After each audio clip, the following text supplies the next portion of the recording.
हरे राम राम राम हरे हरे, हरे कृष्ण कृष्ण कृष्ण हरे हरे, हरे राम हरे राम।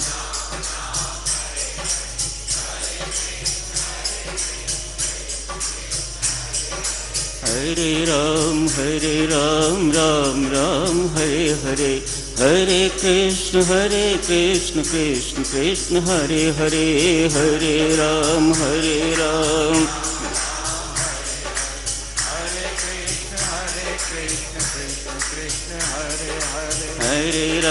हरे राम राम राम हरे हरे, हरे कृष्ण कृष्ण कृष्ण हरे हरे, हरे राम राम राम हरे हरे, हरे कृष्ण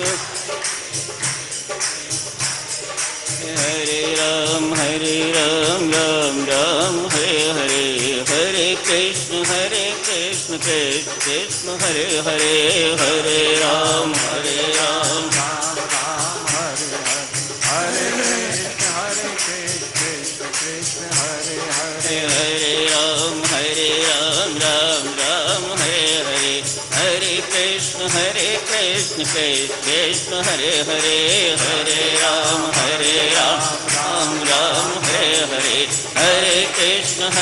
कृष्ण कृष्ण हरे हरे, हरे राम राम राम हरे हरे, हरे कृष्ण कृष्ण हरे हरे, हरे राम राम राम हरे हरे, हरे कृष्ण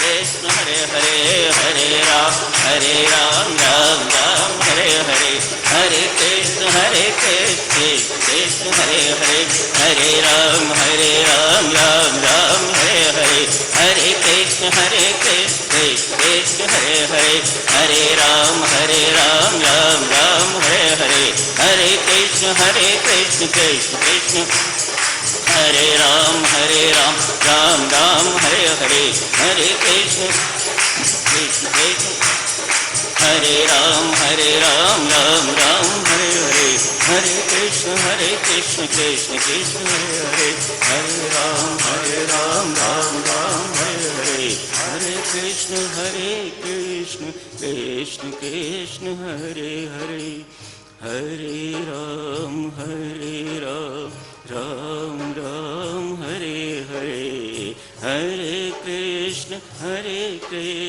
कृष्ण कृष्ण हरे हरे। एक और श्री गीता जी का पाठ आरंभ होता है। आप सबको बहुत बहुत बधाई देता हूँ, शुभ एवं मंगल कामनाएं।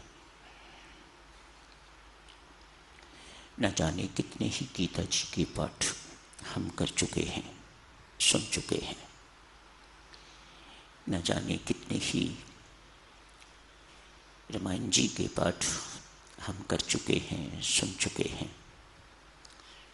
न जाने कितने ही अमृतवाणी के पाठ हम कर चुके हैं, सुन चुके हैं। भक्ति प्रकाश के पाठ भी न जाने कितने कर चुके हैं, कितने सुन चुके हैं। पार्थ ने एक ही बार श्रीमद् भगवत गीता का पाठ सुना है।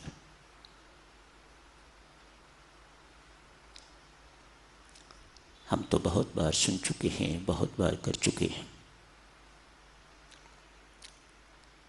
क्या जैसा परिवर्तन अर्जुन के जीवन में आया, क्या इतने पाठ करने के बावजूद हमारे जीवनों में भी अंतर आया है कि नहीं? क्या इसे देखना हमारा कर्तव्य नहीं है कि मात्र हमें पढ़ना ही है, हमें पाठ करना ही है? अर्जुन ने किन परिस्थितियों में श्री गीता जी का पाठ सुना है?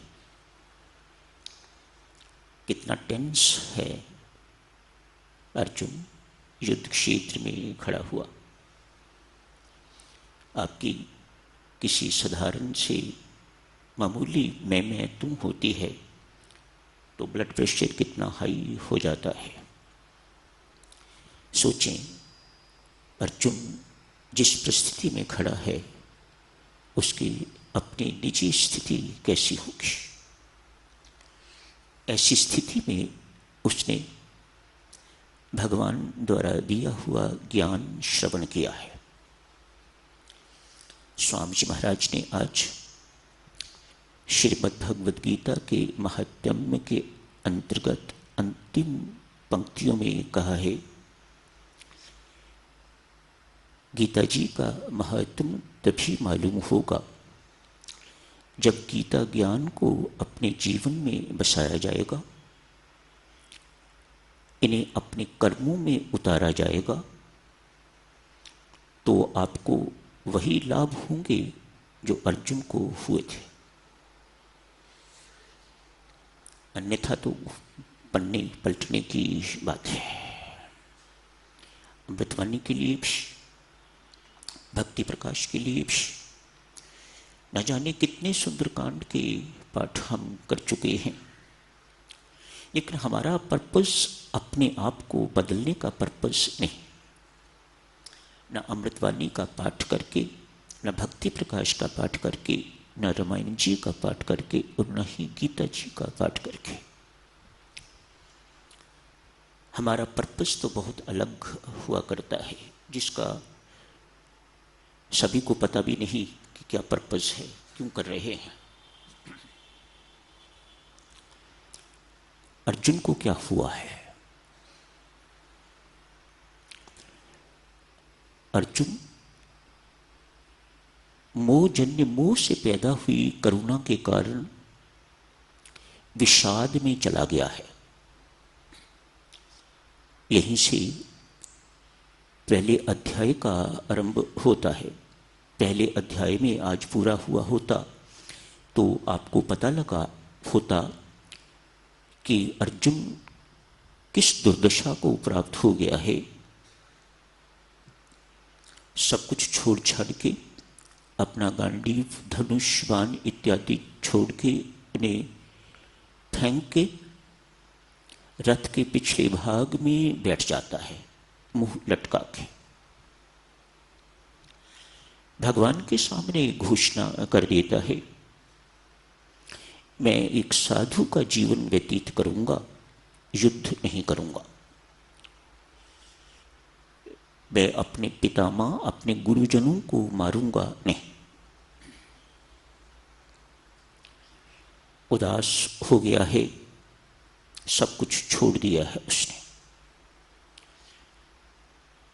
उसका कर्तव्य क्या है इस वक्त उसे सुध नहीं है। इतने गहरे विषाद में वह चला गया है, शोक में चला गया है। भगवान उसकी दुर्दशा को देख के तो उसको शाबाशी तो नहीं देते। दूसरे अध्याय का शुभारंभ ही भगवान की डांट से होता है। भगवान श्री गुरु महाराज की पदवी ग्रहण करते हैं, स्वीकार करते हैं। जब अर्जुन अपने आप को शिष्य स्वीकार करता है, जब अर्जुन अपने आप को विषाद सहित,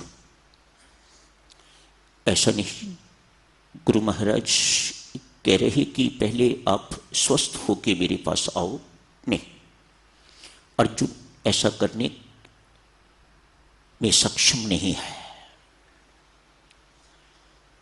इतना गहरा उसे धक्का, आघात लगा हुआ है, इतना शोकग्रस्त है कि वह इससे पार नहीं पा सकता।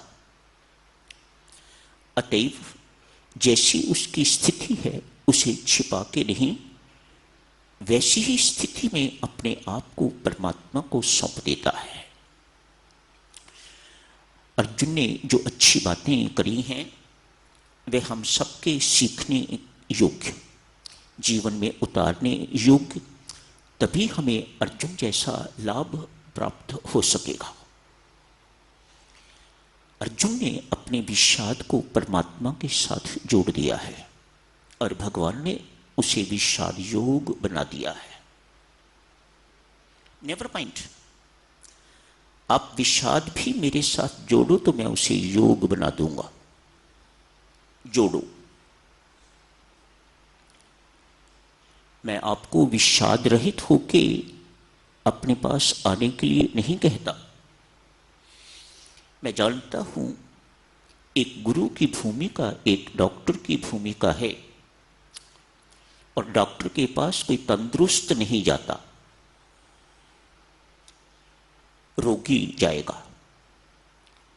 जो तंदुरुस्त है वह डॉक्टर के पास क्या करने जाएगा? वह हॉस्पिटल क्यों जाएगा? उसे क्या जरूरत है जाने की? मत ऐसा चाहिएगा। पहले हम अच्छे हो जाएं तो फिर परमात्मा की चरण शरण में जाएंगे। बहुत देर हो जाएगी। समुद्र की लहरें उठनी बंद हो जाएंगी, तब हम स्नान करेंगे तो जन्म जन्मांतर युग युगांतर आप कभी स्नान नहीं कर पाओगे। इसलिए समुद्र जैसा है आप वैसे ही उसमें कूदिएगा तो स्नान करके निकलिएगा। अर्जुन ने अपने जीवन रथ की डोरी भगवान को सौंप दी है।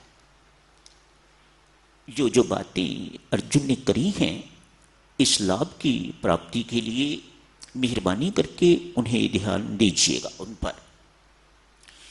एक तो उसने अब शिष्यत्व स्वीकार कर लिया है। मैं आपका शिष्य, आप मेरे गुरु महाराज। मात्र इतना ही नहीं, मैं अपने आप को आपके श्री चरणों में समर्पित करता हूं। मेरे जीवन की रथ की बागडोर आप संभालिएगा, मेरे सारथी बनिएगा। भगवान बने हैं, नहीं सोचा कि ये कितना छोटा काम मुझे ये दे रहा है करने के लिए। कहां भगवान, कहां मैं और कहां एक सारथी, रथ हाँकने वाला। लेकिन चूंकि अर्जुन समर्पित हो चुका हुआ है और समर्पित के लिए हर कुछ करना मेरा वर्ध है, मेरा प्रण है, इसलिए अर्जुन मैं तेरे जीवन रथ की बागडोर संभालने के लिए तैयार हूं। तीर चलेंगे, मेरे से होते हुए तेरे पास जाएंगे, मुझे पहले लगेंगे। मैं उनको रास्ता दूंगा तो तीर तुम्हें लगेगा। मैं रास्ता नहीं दूंगा तो तीर तेरे तक पहुंचेगा नहीं। ये गुरु की भूमिका है।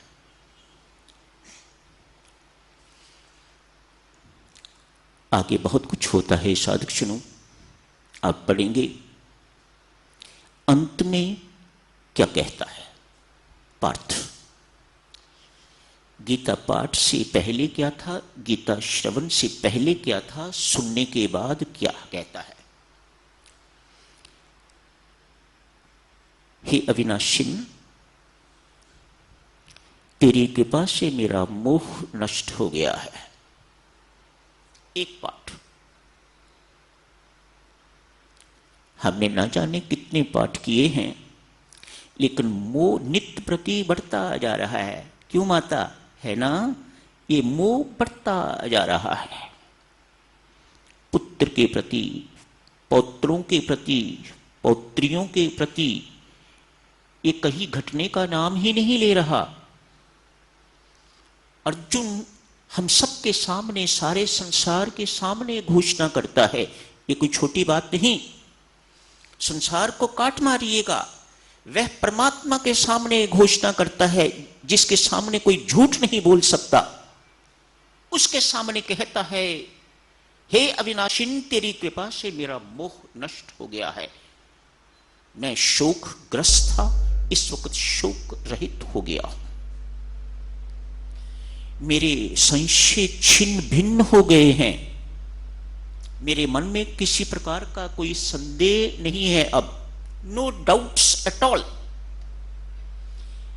मैं तेरी आज्ञा का पालन करूंगा अक्षरशः। मेरी बुद्धि ठीक हो गई है, मैंने स्मृति प्राप्त कर ली है।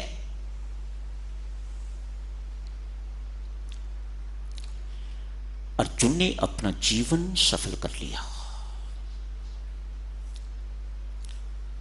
अर्जुन को खड़ा हुआ देख के, युद्ध करने को तैयार, सब कुछ छोड़ चुका हुआ, फिर धनुष बाण हाथ में ले लिया है और युद्ध करने के लिए तैयार देख के तो संजय अपना मत प्रकट करता है।